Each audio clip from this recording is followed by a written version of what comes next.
Cama ngumthokozane bantwana bakamoya, cama ngumthokozane bethuna, ndiyathemba niyaphila ngale mini. Niyayibona bethuna iweather njani? Ndifuna abantwana besithunywa kakuhle apha. Iweather niyayibona ibinjani? Iwinter ngoku. Isithunywa ke funeka uyazi uba siphakama ngewinter.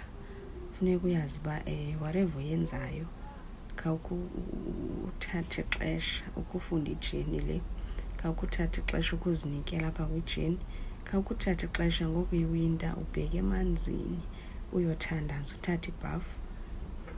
Nakhe nditsho ndithi umoya okanye amalungu omzimba owumntu ogula ngomoya aphiliswa ngamanzi.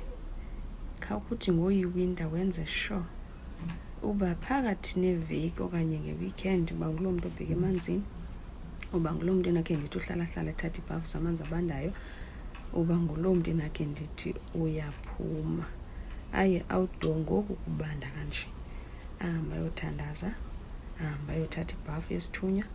Umoya ke uphiliswa ngamanzi, umoya uphiliswa ngomthandazo. Ndingakhe nditsho ndithi umntu onesithunywa makakenze sure uba lelona xesha endakhe ndithi uyalisebenzisele